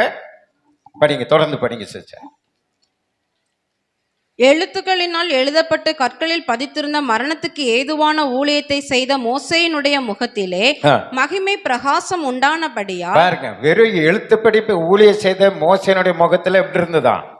பிரகாசம் இருந்ததா, முகத்தையே பார்க்க முடியல. இஸ்ரவேல் புத்திரர் அவன் முகத்தை நோக்கி பார்க்க கூடாது இருந்தார்கள். இஸ்ரவேல்கள் அவன் முகத்தையே பார்க்க முடியாதுன்னா அவனை முக்காடு போட சொன்னாங்க. ஒளிந்து போகிற மகிமையுடைய அந்த ஊழியம், அது ஒளிந்து போகிற ஊழியம். ஏன்னா ஒரு தேசத்துல இருந்து இன்னொரு தேசத்துக்கு தான் ஆளை கூட்டிட்டு வர்றாரு. ஞாபகம் வைத்துக் கொள்ளுங்க. எகிப்துல இருந்து கானானை கூட்டு வர்றாரு, அவ்வளவுதான். அவங்க எகிப்துல இருந்தாலும் ஒளிந்து போவாங்க, கானானுக்கு வந்தாலும் செத்து போவாங்க. ஒரு உலகத்தை ஒரு தேசத்திலிருந்து ஒரு தேசத்துக்கு கூட்டிட்டு வர்றதுக்கே அவ்வளவு பெரிய மகிமையை ஆண்டவர் கொடுத்திருக்கிறாருன்னா, நம்ம இந்த உலகத்திலிருந்து பரலோகத்துக்கு கூட்டு போனோம். ஞாபகம் வைத்துக் கொள்ளுங்க. அப்ப இந்த ஊழியம் எவ்வளவு மகிமையா இருக்கும்ன்றாரு. புரியுதுன்னு ஒரு அலையிலையா சொல்லுங்க. ஒரு தேசத்திலிருந்து தேசத்தை கொண்டு போறதுக்கு அவ்வளவு மகிமை மோசே கிட்ட வெளிப்படுது. அப்ப இந்த உலகத்துல இருக்கிற மனுஷர்களை நரகத்துக்கு தப்பு வைத்து பரலோகத்துல கொண்டு போய் சேர்த்தணும்னா அது எவ்வளவு பெரிய மகிமையான ஊழியம் என்று சொல்றாரு பாருங்க. ஒளிந்து போகிற மகிமையுடைய அந்த ஊழியம் அப்படிப்பட்ட மகிமை உள்ளதா இருந்தால், அதுவே அவ்வளவு பெரிய மகிமைனா ஆவிக்குரிய ஊழியம் எவ்வளவு அதிக மகிமை. ஆமென். கரங்களை தட்டி ஆண்டவர் சந்தோஷப்படுத்துங்க. நம்ம எல்லாம் ஆவிக்குரிய ஊழியம் செய்யறவங்க. நீங்க எல்லாம் சாதாரணமான ஆட்கள் கிடையாது. சோர்ந்து போய் உட்காரக்கூடாது, கவலையா இருக்கக்கூடாது. நம்ம மோசை விட பெரியவர்கள், மோசை விட மகத்துவமான ஊழியத்தை பெற்றவர்கள், மோசை விட அற்புதமான ஊழியத்தை செய்கிறவர்கள் நீங்களும் நானும். அது எவ்வளவு பெரிய மகிமையானது. ஆக்கினை தீர்ப்பு கொடுக்கும் ஊழியம் மகிமை உள்ளதா இருந்தால், அது வெறும் நரகத்துக்கு தள்ளுனார் அவரு. எல்லாத்தையும் பாதாளத்துல அப்படியே பூமி வெடிச்சு எல்லாத்தையும் கொண்டு போட்டாரு. கொண்டு போடுற ஊழியமே அவ்வளவு மகிமையான ஊழியமா இருந்துச்சுன்னா, நீதியை கொடுக்கும் ஊழியம் அதிக மகிமையுள்ள, நீதியை கொடுத்த பரலோகத்தை கொண்டு போற உன்னுடைய ஊழியம் அதிக மகிமை அல்லவா? கரங்களை தட்டி ஆத்துமாதாய் பண்ணுங்க, மகிமையான ஊழியத்தை செய்யுங்க. மோசை விட நீங்க தான் பெரியவங்க. ஹல்லேலூயா. நரகத்திலிருந்து பரலோகத்தை கொண்டு போற மகிமையான அந்த அபிஷேகத்தை கர்த்தர் நமக்குள்ள வைத்திருக்கிறார். இப்படியாக மகிமைப்பட்டிருந்த அந்த ஊழியம் இந்த ஊழியத்திற்கு உண்டாயிருக்கிற சிறந்த மகிமைக்கு முன்பாக மகிமைப்பட்டது அல்ல. அந்த மோசேனுடைய ஊழியம் நம்முடைய ஊழியத்திற்கு முன்பாக மகிமைப்பட்டது அல்ல. ஆனா மோசேத்தை நம்ம என்ன பண்ணிருக்கிறோம்? பெருமையா பேசி கொண்டு இருக்கிறோம், அற்புதமா ஆனா நம்முடைய ஊழியத்துக்கு அதுக்கும் கம்பேர் பண்ணா அது மகிமை உள்ளதல்ல. நம்முடைய ஊழியம் தான் மகிமை உள்ளது. கரங்களை தட்டி ஆண்டவர் சந்தோஷப்படுத்துங்க. அன்றியும் ஒளிந்து போவதே மகிமை உள்ளதா இருந்ததானால், ஒளிந்து போகிற அந்த ஊழியமே அவ்வளவு பெரிய மகிமை உள்ளதா இருந்ததானால், நிலைத்திருப்பது அதிக மகிமை உள்ளதா இருக்கும். கோடி வருஷம் நிலைத்திருக்க போகிற இந்த ஊழியம் அதிக மகிமை உள்ளதல்லவா? எத்தனை பேர் நம்புறீங்க? எத்தனை பேர் விசுவாசிக்கிறீங்க? நானும் அபிஷேகம் பெற்று ஊழியம் செய்ய ஆசைப்படுறேன் ஒரு அலையிலையா சொல்லுங்க பார்க்கலாம். மோசை விட நீங்க மேன்மையானவர்கள். ஞாபகம் வைத்துக் கொள்ளுங்க. மோசை விட உங்களுடைய அபிஷேகம் பெரிய அபிஷேகம். மோசைக்குள்ள கூட அபிஷேகம் கிடையாது, ஆனா உங்களுக்குள்ள அபிஷேகத்தை கர்த்தர் வைத்திருக்கிறார். அல்லேலூயா. அதை விட மேன்மையான ஊழியத்தை நீங்க செய்ய முடியும். படிங்க. நாங்கள் இப்படிப்பட்ட நம்பிக்கை உடையவர்கள் ஆததால் நாங்கள் இப்படிப்பட்ட நம்பிக்கையை உடையவர்கள் ஆனதால் மிகவும் தாராளமாய் அதனால பேசுகிறோம். மிகவும் தாராளமா தைரியமா நாங்க பேசுறோம். மேலும் மேலும் ஒளிந்து போவதின் முடிவை இஸ்ரவேல் புத்திரர் நோக்கி பாராதபடிக்கு மோசே தன் முகத்தின் மேல் முக்காடு போட்டு கொண்டது போல நாங்கள் போடுகிறது ஆனா இல்லை. அவனுடைய முகத்தையே அவங்க பார்க்க முடியல, அவ்வளவு பிரகாசமா இருந்தது, முக்காடு போட சொன்னாங்க. ஆனா எங்களுக்குள்ள பரிசுத்த ஆவியானவர் இருக்கிறதுனால நாங்க முக்காடு போட வேண்டிய அவசியம் இல்லை, முகத்தை மூட வேண்டியது அவசியம் இல்லை. அவர்களுடைய மனது கடினப்பட்டது, அவங்க மனசு கடினப்பட்டது. இந்நாள் வரைக்கும் பழைய ஏற்பாடு வாசிக்கப்படுகையில் இன்னைக்கும் அவங்க பழைய ஏற்பாடு வாசிச்சாங்கன்னா அந்த முக்காடு நீங்காமல் இருக்கிறது. பிரகாசமே இல்ல, முக்காடு போட்டுக்கிறாங்க. அது கிறிஸ்துவினாலே நீக்கப்படுகிறது. ஆனா இயேசுவோ மரித்து உயிர் தெளிந்து அந்த முக்காடை எங்களுக்கு நீக்கி போட்டார். கரங்களை தட்டி ஆண்டவர் சந்தோஷப்படுத்துங்க. இன்றைக்கு முகத்துல அல்ல, உங்கள் இருதயத்துல கர்த்தர் பிரகாசமாய் இருக்கிறார். அல்லேலூயா. மோசேயின் ஆகமங்கள் வாசிக்கப்படும் போது இந்நாள் வரைக்கும் முக்காடு அவர்கள் இருதயத்தின் மேல் இருக்கிறது. அவர்கள் கர்த்தரிடத்தில் மனம் திரும்பும் போது அந்த முக்காடு எடுபட்டு ஆமென். யாரெல்லாம் இயேசுவின் இடத்துல வருகிறார்களோ, யூதனா இருக்கலாம், கிரேக்கனா இருக்கலாம், யாரா இருக்கலாம், மனம் திரும்பி இயேசுவிட்ட வரும்போது அந்த முக்காடு நீக்கப்படுகிறது, பழைய ஏற்பாடு ஒளியப்படுகிறது. புதிய ஏற்பாடின் அபிஷேகத்தை பெற்று அவர்கள் எழுந்து பிரகாசிக்க பண்ண என் தேவ ஆவியானவர் வல்லமுள்ளவராய் இருக்கிறார். அல்லேலூயா. கர்த்தரே ஆவியானவர், கர்த்தரே ஆவியானவர், கர்த்தருடைய ஆவி எங்கேயோ, கர்த்தருடைய ஆவி எங்கேயோ அங்கே விடுதலை உண்டு, அங்கே விடுதலை உண்டு. உங்க எல்லாவற்றிலிருந்து விடுவிக்கிறவர் ஆவியானவர். அந்த விடுதலை கொடுக்கிற ஆவியானவரை நீங்க பெற்று அவருக்குள்ள நீங்க வளருங்க, உங்களுக்குள்ள அவரை வளர்த்து கொள்ளுங்க. நாளுக்கு நாள் ஆவியில நிரம்பி நிரம்பி நிரம்பி நீங்க ஜெபம் பண்ணி பாருங்க. 2025 நம்ம வாழ்க்கையில ஒரு மாற்றம் வருதா இல்லையா பாருங்க. ஒவ்வொருடைய தனிப்பட்ட வாழ்க்கையிலும் குடும்பத்திலும் உங்க வாழ்க்கையில ஒரு பெரிய மாற்றத்தை உண்டு பண்ணுகிறவ பணமோ பொருளோ ஆஸ்தியோ அந்தஸ்தோ அல்ல, இந்த பரிசுத்த ஆவி நிறைவு உங்களுக்கு இருந்தா போதும். கர்த்தர் உங்களை வாலாக்காமல தலையாக்கி கீழாக்காமல மேலாக்குவார். அல்லேலூயா. நாம் எல்லாரும் திறந்த முகமாய், நாம் எல்லாம் திறந்த முகமாய் கர்த்தருடைய மகிமையை கண்ணாடியிலே காண்கிறது போல கண்டு, பாத்தீங்களா, கர்த்தருடைய மகிமையை கண்ணாடியில காண்கிறது போல கண்டு, ஆவியா இருக்கிற கர்த்தரால், ஆவியா இருக்கிற கர்த்தரால் அந்த சாயலாகத்தானே, அந்த சாயலாகத்தானே மகிமையின் மேல் மகிமை அடைந்து மறுரூபப்படுகிறோம். மகிமையின் மேல் மகிமை அடைந்து கடைசி என்ன ஆகுறோம்? மறுரூபம் ஆவீங்க. நீங்க மறுரூபம் ஆகணும்னா உங்களுக்கு யார் வேணும்? ஆவியானவர் வேணும். ஆவியானவர் நம்மை மறுரூபப்படுத்துகிறார். இப்ப இருக்கிற இந்த ரூபத்தை அப்படியே மாற்றி கிறிஸ்துவின் சாயலாக மாற்றுகிறார். இயேசு வரும்போது அப்படியே மறுரூபமாகி பரலோகம் போவோம். மரித்திருந்தாலும் அப்படியே மறுரூபமாகி உயிரோடு கூட எழுந்து வந்து மத்திய ஆகாயத்துல இயேசுவை நீங்க முகமுகமாய் கண்டு தரிசிக்கணும். பழைய ஏற்பாடு விசுவாசிகளெல்லாம் நீங்க பார்க்கணும் அப்படின்னு நீங்க விரும்பினீங்கன்னா இன்றைக்கு இந்த உலகத்துல ஜீவனோடு இருக்கும் போது நம்ம செய்ய வேண்டிய ஒரு முக்கியமான காரியம் ஆவியில நிரம்பி நிரம்பி நிரம்பி நிரம்பி செபிக்கணும். அல்லேலூயா. ஆவியானவர் உங்களுக்குள்ள வளருவதற்கு வேத வசனத்தை வாசித்து வாசித்து வாசித்து உட்கொள்ளணும். அவர் நல்லா துதித்து துதித்து துதித்து மகிமைப்படுத்தணும், துதிக்கணும், வேதத்தை வாசிக்கணும், ஜெபிக்கணும். ஆவியில நிரம்பி கொண்டே இருந்தீங்கன்னா உங்களை அறியாமலே உங்களுடைய சரீரம் என்ன ஆகும்? மறுரூபமாய்கொண்டே இருக்கும். உள்ளான மனுஷன் நாளுக்கு நாள் வளருவான், புறமான மனுஷன் நாளுக்கு நாள் அழிந்து கொண்டே இருப்பான். ஒரு நாள் வரும், இயேசுவை நம்ம முகமுகமாய் சந்திக்கிற நாள் வரும். அன்றைக்கு இயேசுவை போல கர்த்தர் நம்மை மாற்றுவார். அல்லேலூயா, அல்லேலூயா, அல்லேலூயா. இந்த பரிசுத்த ஆவியின் அபிஷேகத்தினால வருகிற 25வது ஆண்டு ஆகிலும் நான் ஆவியானவருக்கு முக்கியத்துவம் கொடுத்து முதலிட கொடுத்து நான் ஆவியில நிரம்பி ஜெபிக்க விரும்புறேன்றவங்க எல்லாம் அப்படியே எழுந்து நில்லுங்க பார்க்கலாம். பாஸ்டமா ஜெபம் பண்ணி முடிப்பான். நன்றி செலுத்துறோம் அப்பா, நன்றி செலுத்துறோம். இந்த செய்திக்கு நேராய் நம்ம அர்ப்பணிக்கலாமா? 12 மாதங்களை கடந்து வந்திருக்கும். எத்தனையோ சூழ்நிலைகளில் தேவனை விட்டு தூரம் போயிருக்கலாம், வேத வசனம் வாசிக்காமல் இருந்திருக்கலாம், ஜெபிக்காமல் இருந்திருக்கலாம். உங்களை தாழ்த்தி ஆண்டோட்ட ஒப்பு கொடுங்க. நம்மை நாமே தேவனுக்கு நேராக இந்த கடைசி வருடத்தின் கடைசி வாரத்தில் வந்திருக்கிற நம்மை தேவனுக்கு அர்ப்பணித்து ஆவியானவர் இல்லாமல் அநேக காரியங்களை நம்ம நடப்பித்திருக்கலாம். அவரோட ஆலோசனை இல்லாமல் நம்ம செய்திருக்கலாம். ஆண்டவர்கிட்ட சொல்லுங்க, அப்பா எல்லாவற்றையும் எனக்கு மன்னித்து இந்த புதிய ஆண்டிலே உண்மையை நான் பெற்றுக்கொள்ள எனக்கு உதவி செய்யுங்க ஆண்டவரேன்னு சொல்லு. புதிய ஆண்டுகள் முழுவதும் உம்மோடு நான் வாழ எனக்கு உதவி செய்யுங்க. என்னுடைய வாழ்க்கையில் நீ இல்லாமல் செய்த அநேக காரியங்களை நான் தோல்வி உற்றிருக்கான்ப்பா. உம்மை விட்டு தூரம் போனது நிமித்தம் அநேக வேதனைகளை அடைஞ்சிருக்கிறேன். கவலைகள் என்னை சூழ்ந்திருக்கிறது. கண்ணீரே என் படுக்கையா இருந்தது. ஏனென்றால் நான் ஆவியானவரை முழுமையாக நான் ருசி பார்க்கல. எல்லா கண்களை மூடி இருதயத்தை தேவனுக்கு நேராய் நாம் திருப்பலாம்.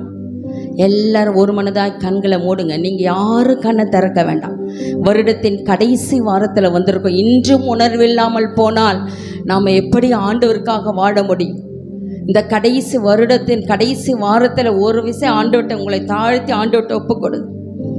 ஓ ஜீசஸ், ஹல்லேலூயா. கர்த்தராகிய இயேசு நமக்காக கடைசி ரத்தம் சொட்டு ரத்தம் சிந்து வரை நமக்காக பாடு அனுபவித்தார்.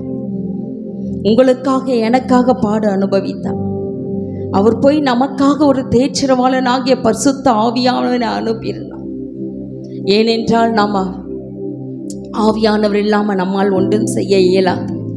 பரிசுத்த ஆவியானவர் நமக்கு ஆலோசனை தந்து வழி நடத்தி வருவதற்கு அந்த ஆவியானவர் நமக்கு தேவை.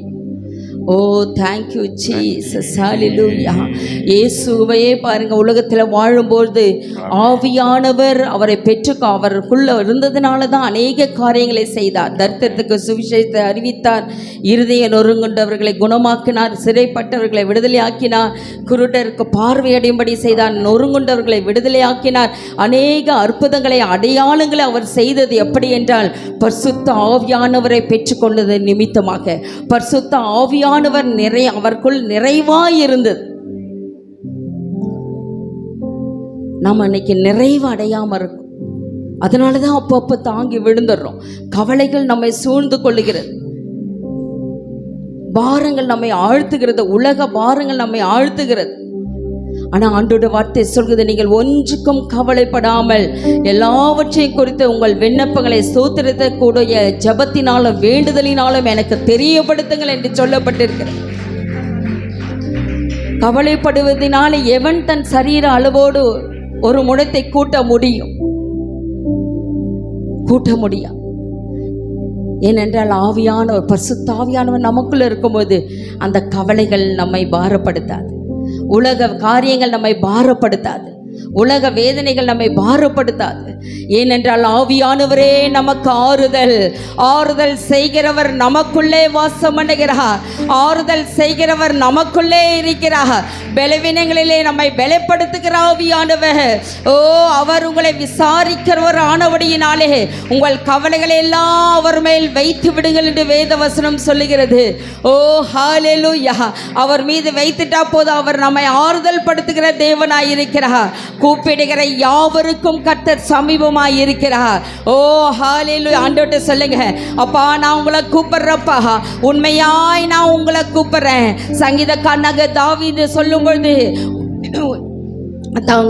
உண்மையாய் தம்மிடத்துல கூப்பிடுகிறவர்கள் உண்மையாய் தான் அவரை கூப்பிட்டா போதும் அவர் சமீபமாய் இருக்கிற தேவனாய் இருக்கிறார். Thank you Jesus, thank you Jesus. இந்த வருடம் முழுவதும் நம்ம தோல்வியை சந்தித்தோமா? ஒரு புதிய வருடத்துக்குள்ளாய் வருகிற வாரத்தில் பிரவேசிக்க போகிறோம். எல்லா கோணலானங்களையும் நேராக்குகிற கர்த்தர், கரடு முரடானவர்களை சமவாக்குகிற கர்த்தர் இதோ இந்த புதிய ஆண்டிலே புதிய காரியங்களை செய்ய வாஞ்சிக்கிறாரு. இப்போ நம்ம அர்ப்பணித்தா போதும், நம்மை ஒப்பு கொடுத்தா போதும், ஓ நம்மை நாமே உணர்ந்தா போதும். ஆவியானவரே எனக்குள்ள வாங்க, இதுவரை நான் செய்த எல்லாவற்றையும் மன்னித்தேன். ஒரு விசை கழுவுங்க, ஒரு விசை சுத்திகரிங்க, ஒரு விசை என்னை பரிசுத்தப்படுத்துங்க. என்னை தாழ்த்துகிறப்பா, பெருமை எனக்கு வேண்டாம், புகழ்ச்சி எனக்கு வேண்டாம். ஓ ஹல்லேலூயா. செல்வங்கள் ஐஸ்வர்யங்கள் எனக்கு வேண்டாம். நீர் போதும், நீங்க ஒருவரே போதும் அப்பா. நீர் ஒருவரே எனக்கு போதும். உம்முடைய ஆவியானவர் எனக்கு போதும்னு வாயை திறந்து சொல்லுங்க. ஆவியானவர் நம்மை பலப்படுத்துகிறவர். ஆவியானவர் நம்முடைய கரைதிரைகளை எல்லாவற்றையும் மாற்றி நம்மை சுத்திகரித்து புதிய சிருஷ்டியாய் மாற்றுகிற கர்த்தர். வெண்கல கதவுகளை உடைக்கிற ஆண்டவர். ஓ, இரும்பு தாழ்பாள்களை முறிக்கிற கர்த்தர். அந்த காலத்தில் இருக்கிற புதையல்களையும் ஒளிப்படுத்தல் இருக்கிற பொக்கிஷங்களையும் உனக்கு தர வல்லமுள்ளவராய் இருக்கிறார். ஓ ஹalleluya, thank you Jesus. நீங்க நினைத்து பார்க்காத, கிரகிக்க முடியாத பெரிய காரியங்களை செய்கிற கர்த்தர். ஓ ஹalleluya, thank you Jesus, thank you Jesus, thank you Jesus. எத்தனை வாக்கு தத்தங்களை கர்த்தர் நமக்கு தந்திருக்கிறார். ஆனால் நாம் சுதந்தரிக்க முடியாம இருக்கிறோம். ஏனென்றால் நம்ம கஷ்டங்களை, நம்முடைய பாடுகளை, நம்முடைய பிரயாசங்களை மனிதர்களிடத்திலேயே பேசி பேசி வேதனையப்பட்டிருக்கும். ஆனா ஆவியானவர் நம்மளுக்குள்ள இருக்கும்போது கொஞ்ச நேரம் நம்ம முழங்கால் படிக்கிட்டா போதும், கொஞ்ச நேரம் ஆவியானவர் இடத்துல பேசினா போதும். உள்ளத்தின் ஆழங்களை அறிந்த ஆண்டவர். ஓ, மனுஷனோ முகத்தை பார்க்கிறான், ஆவியானவரோ நம்ம இருதயத்தை பார்க்கிறார். கர்த்தரோ நம்முடைய இருதயத்தை பார்க்கிறார். ஓ, தேங்க்யூ ஜீசஸ். நான் உனக்கு சொன்னதை செய்யும் அளவும் உன்னை கைவிடுவதில்லை என்று சொன்ன ஆண்டவர். ஓ, நம்மை கைவிடாத தகப்பன். அவரை பிடித்து கொள்ளுங்க, அவரை பிடித்து கொள்ளுங்க. அவருடைய பாதத்தில் விழுந்து கிடங்க, அவருடைய பாதத்தை அண்டி கொண்டா போதும். ஓ, நமக்கு பூரண சமாதானம், பூரண சந்தோஷம். ஓ ஹalleluya, thank you Jesus. பரிபூர்ண நன்மை உண்டாக கர்த்தர் நமக்கு அருள் செய்வார். ஓ ஹalleluya, உமக்கு நன்றி செலுத்துறோம் அப்பா. ஆவியானவராலே நம்ம நிரப்பப்படணும். அனுதினமும் ஆவியினாலே ஜெபிக்கணும். சற்று நேரம், சில நேரங்கள், சில மணி நேரங்கள், அல்லது உங்களால் முடிந்த அளவு ஆவியோரோடு இடைப்பட்டு கொண்டே இருங்க. எந்தெந்த வேலை செய்கிறீர்களோ அதற்கென்று உங்களுக்கு முழங்கால் படிட்டு உங்களுக்கு ஆலயத்துக்கு வந்து ஜெபிக்க நேரம் இல்லையா, ஆண்டவரோடு இருதயத்தின் ஆழத்திலிருந்து பேசுங்க. அந்நிய பாஷையின் வரத்தோடு பேசுங்க. ஓ, அந்நிய பாஷை வரத்தை பெற்றவர்கள் அதனோட பாஷையை பேசுங்க. அல்லது ஆண்டவரை ஸ்தோத்திரிங்க, ஆண்டவரை கனப்படுத்துங்க, ஆண்டவரை புகழ்ச்சி படுத்துங்க, அவரை சந்தோஷப்படுத்துங்க. அவர் செய்த நன்மைகளுக்காய் நன்றி செலுத்தினா போதும். ஓ, அந்த இடத்துல ஆவியானவரை இறங்கி வந்து விடுவார். ஓ, எங்க துதி உண்டோ அங்க தேவ பிரசன்னம் இருக்கு. துதிகளின் மத்தியிலே வாசம் பண்ணுகிற கர்த்தர், எல்லா துதி ஸ்தோத்திரங்களுக்கு மேலான கர்த்தர். அவர் ஒரு நாளும் நம்மை விட்டு புறம்பே போவதில்லை. ஓ, நம்மை கண்ணோக்கி பார்க்கிற ஆண்டவர், நம்முடைய உள்ளத்தின் ஆழங்களை அறிந்த ஆண்டவர், நம்முடைய கண்ணீரை துடைக்கிற ஆண்டவர். ஓ, உன்னுடைய வாயிலிருந்து என்னென்ன வார்த்தை வருகிறது என்று உன்னை உற்று நோக்குகிற ஆண்டவர். ஓ, உன்னுடைய எல்லா நிலைகளிலும் தாழ்மையோ, துக்கமோ, கஷ்டமோ, மரணமோ, மரண பரியந்த நம்மோ வழி நடத்துகிற ஆவியானவர் உன்னோடு கூட இருக்கிறார். ஒன்றுக்கு கவலைப்படாதீங்க. அனுதினம் ஆண்டவருடைய வார்த்தை சொல்லுகிறது, பயப்படாதே, பயப்படாதே. எழும்பணும்னு அந்த வார்த்தையை சொல்லுங்க. ஆத்துமாவே நீ பயப்படாதே, என் ஆத்துமாவே நீ பயப்படாதே, நான் உன்னுடனே கூட இருக்கிறேன். ஆத்துமாவே நீ பயப்படாதே, நான் உன்னுடனே இருக்கிறேன் என்று ஆவியானவர் நமக்கு சொல்லிக்கொண்டே இருக்கிறார். இந்த உலகம் நம்மை பயமுறுத்துகிற உலகம். இந்த உலகம் வியாதிகள் நம்மை பயமுறுத்துகிறது. நம்முடைய ஆயுள் நாட்கள் குறைந்து விடுமோ என்று பயமுறுத்துகிறது. மரண கட்டுகள் நம்மை பயமுறுத்துகிறது. எதிர்காலங்கள் நம்மை பயமுறுத்துகிறது. ஆனால் நமக்குள்ளே ஆவியானவர் வந்தா போதும். நிறைவானவர் வரும் பொழுது குறைவானது ஒளிந்து போ. நிறைவானவர் வரும் பொழுது குறைவுகள் எல்லாம் ஒழிந்து போகும். இந்த உலகம் குறைவுள்ளது. எல்லாவற்றையும் அனுபவித்த பிரசங்கி சொல்றார், சூரியனுக்கு கீழே இருக்கிற அனைத்தும் மாயை. எல்லாவற்றையும் அனுபவித்தார். சாலமோன் ராஜா போல அனுபவித்தவர்கள் இந்த உலகத்திலே யாரும் இல்லை என்று வேதம் சொல்லுகிறது. அவருக்கு இருக்கிற அறிவை போல வேறு ஒருவருக்கு இதுக்கு முன்பும் இல்லை, இதுக்கு பின்பும் இல்லை. எல்லாம் மாயையானது. எல்லாம் ஒன்றும், சூரியனுக்கு இருக்கிற அனைத்து மாயை. மாயை என்றால் ஒன்றுமில்லை, அது ஒன்றுமே இல்லை, ஜீரோ. ஆனால் நம்முடைய ஆண்டவர் நமக்கென்று வைத்திருக்கிற ஆசீர்வாதங்கள் ஒரு நாளும் குறைவற்றது. அது எல்லா நன்மைகள் இந்த உலகத்தில் இருக்கிற பார்க்கிற எல்லாவற்றை பார்க்கிலும் நமக்கென்று வைத்திருக்கிற ஆசீர்வாதங்கள் அதிகமாக இருக்கிறது. அந்த ஆசீர்வாதங்களை சுதந்திரித்துக் கொள்வதற்காக அனுதினமும் ஆவியானவரோடு நம்ம நடப்போமா? ஆண்டவர்கிட்ட ஒப்புக்கொடுங்கப்பா, நான் இனி உம்மோடு நான் நடப்பப்பா. எப்படி ஏனோக்கு he walks with God, ஆண்டவரோடு நடந்தது போல நான் உங்களோடு நடப்பேன். என் பார்வை, என் சிந்தை, என் செயல், என் பேச்சுகள், என் நடத்தைகள் எல்லாவற்றிலும் நான் உண்மை மகிமைப்படுத்துவேன். ஆண்டவரே, ஆவியானவரே, நீங்க எனக்குள்ள இருந்தா போதும்ப்பா. ஓ, நீ சொல்றதை நான் 100 மடங்கு கேட்பேன்னு சொல்லுங்க. அவர் நமக்கு அழகாய் ஆலோசனை தந்து நடத்துகிற ஆவியானவர். ஓ, நான் உன்னோடு கூட இருப்பேன் என்று சொன்ன ஆண்டவர். ஓ, நான் உனக்கு போதித்து உன்னை வழிநடத்துவேன் என்று சொன்ன ஆண்டவர். ஓ, தேங்க்யூ ஜீசஸ். ஹல்லேலூயா, ஹல்லேலூயா. வரங்கள் கனிகளினால் நம்மை அலங்கரிக்கிற தேவன். அவனவன் பிரயோஜனத்துக்காக கர்த்தர் நமக்கு தந்திருக்கிறார். ஓ, ஹல்லேலூயா. வரத்தை பெறுங்க. தீர்க்க தரிசன வரங்களை பெற்றுக்கொள்ளணும். ஓ, இந்த கடைசி நாட்களில் நம்ம குடும்பத்தை நடத்துவதற்கு, பிள்ளைகளை நடத்துவதற்கு, ஓ, கணவன் மனைவிகளோடு ஆலோசனை பண்ணுவதற்கு இந்த பரிசுத்த ஆவியானவர் தேவை. உங்க கம்பெனியில் வேலை செய்றீங்களா? உங்க எஜமானுடைய நாளை, அவருடைய அறிவை, இருதயத்தை அறிந்து கொள்வதற்கு பரிசுத்த ஆவியானோட ஆலோசனை தேவை. ஓ, தேங்க்யூ ஜீசஸ். இந்த ஒழிந்து போகிற ஊழியம் அல்ல, ஓ, நீதியை கொடுக்கும் ஊழியம், மகிமை உள்ள ஊழியம். அதை செய்ய வாஞ்சிக்கலாமா? ஓ, ஹல்லேலூயா. நான் பெற்ற இந்த ரட்சிப்பை அநேகருக்கு சொல்ல எனக்கு உதவி செய்யுங்கன்னு சொல்லுங்க. நான் பெற்ற இந்த ரட்சிப்பை ஆண்டவரே, நான் பெற்ற இந்த நீதியான ஊழியத்தை, ஆண்டவர் மகிமை உள்ள ஊழியத்தை என் கிராமத்தில், என் குடும்பத்தில் செய்ய என்னை அர்ப்பணிக்கிறேன்னு சொல்லுங்க. வருடத்தின் கடைசி வாரத்தில் தேவன் நம்மை ஆயத்தப்படுத்த விரும்புகிறார். ஓ, thank you Jesus. Hallelujah. ஆவியானவர் எங்குண்டோ அங்கு விடுதலை உண்டு. கர்த்தரே ஆவியானவர். ஓ, ஹalleluya. கர்த்தருடைய அபிஷேகம் எல்லா நுகங்களையும் முறிக்கும். கர்த்தருடைய அபிஷேகம் இருந்த போது எல்லா நுகங்கள் முறிக்கப்படும். என்னென்ன நுகங்களால் இடை கட்டப்பட்டு இருக்கிறோமோ, என்னென்ன வியாதிகளால் கட்டப்பட்டு இருக்கிறோமோ, ஓ, ஹல்லேலூயா, எல்லா நுகங்களும் முறிவதாக, எல்லா நுகங்களும் இயேசுவின் நாமத்தினாலே முறிக்கப்படுவதாக, எல்லா நுகங்கள் முறிக்கப்படுவதாக. ஓ, சமாதானம் இல்லையா? சந்தோஷம் இல்லையா? ஓ, அதனாலே கட்டப்பட்டு இருக்கீங்களா? இப்பொழுது முறிவதாக இயேசுவின் நாமத்தினாலே. Oh, Jesus, hallelujah. Receive in the name of Jesus. பெற்றுக்கொள்ளட்டும், உம்முடைய பிள்ளைகள் பெற்றுக்கொள்ளட்டும், உம்முடைய பிள்ளைகள் பெற்றுக்கொள்ளட்டும். அப்பா, நிரப்புங்க, பரிசுத்த ஆவியானவரை நிரப்புங்க. ஓ, ஹல்லேலூயா, நிரப்பப்படட்டும் அப்பா. எல்லா நேரங்களிலும் உம்மை மகிமைப்படுத்த உதவி செய்யுங்க. சோர்வுகளிலே பலன் தாங்க. எப்பெல்லாம் சோர்ந்து போறாங்களோ, ஆவியானவரே நீர் சென்று பலப்படுத்துகிறவர். உன்னத பலத்தினால் இடைகட்டி கொள்ளுங்க அப்பா. ஓ, தேங்க்யூ ஜி. உம்மை தவிர இந்த உலகத்தில் யார் உண்டு ராஜா? எல்லாம் மாயையானது. உம்மை தவிர எங்களை நேசிக்கிறவர்கள் இல்லை. உம்மை தவிர எங்கள் அன்பு கூறுகிறவர்கள் ஒருவரும் இல்லை. உம்மை தவிர எங்களை பாதுகாக்கிறவர்கள் ஒருவரும் இல்லை. உம்மை தவிர எங்களை நடத்துகிறவர் ஒருவரும் இல்லை. ஆவியானவரே, ஆலோசனை தருகிறவர் ஒருவரும் இல்லப்பா. நீரே எங்கள் ஆலோசகர், நீரே எங்களை நடத்துகிறவர், நீங்களே எங்களை தேவைகளை சந்திக்கிறவர். ஓ, எங்களுக்காக பரிந்து பேசுகிறவர் நீரே ராஜா. எங்கள் ஜீவன் நீரே ராஜா. எங்கள் ஜீவனே நீங்கிறப்பா. உமக்காக இந்த ஒரு வாழ்க்கையை அர்ப்பணித்து வாழ்கிறோம். உம்முடைய நாமத்துக்கு மகிமையாய் வாழ எங்கள் ஒவ்வொருவருக்கும் அனுக்கிரகம் செய்யுங்க.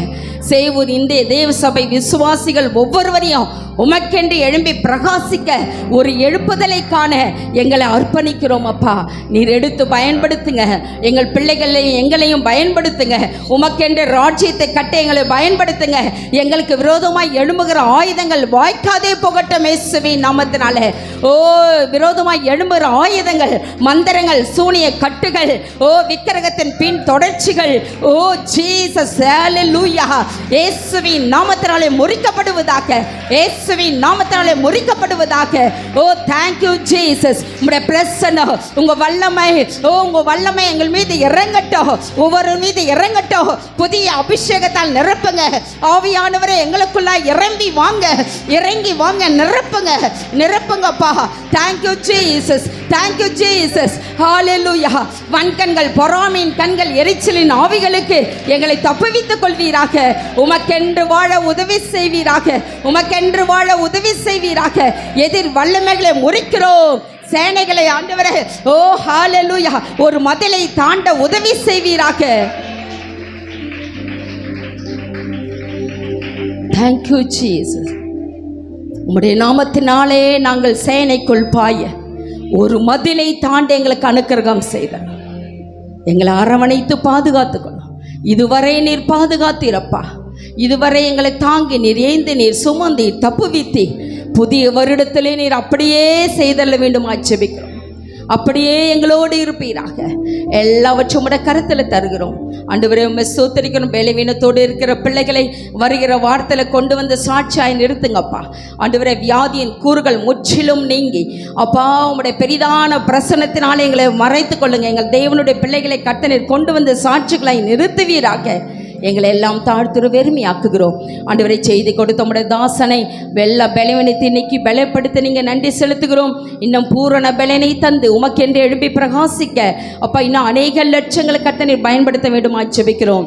எல்லா துதி கனமகிமை உமக்கே செலுத்துகிறோம். இயேசுவின் மூலம் ஜெபிக்கிறோம் எங்கள் ஜீவனுள்ள நல்ல பிதாவே, ஆமென். என் ஆத்துமாவே கர்த்தரை ஸ்தோத்திரி, என் முழு உள்ளமே பரிசுத்த நாமத்தை ஸ்தோத்திரி. என் ஆத்துமாவே கர்த்தரை ஸ்தோத்திரி, கர்த்தர் செய்த சகல உபகாரங்களை மறவாதே. ஆமென். நம்முடைய கர்த்தராகிய இயேசுவின் கிருபையும் பிதாவாகிய தேவனுடைய அன்பும் பரிசுத்தாவினுடைய அந்யோன்ய ஐக்கியமும் சமாதானமும் சந்தோஷமும் இன்றைக்கும் என்றைக்கும் சதா காலங்க நம் அனைவரோடு கூட இருப்பதாக. ஆமென். அல்லேலூயா, அல்லேலூயா, அல்லேலூயா. God bless you. கர்த்தர் உங்களை ஆசீர்வதிப்பார்.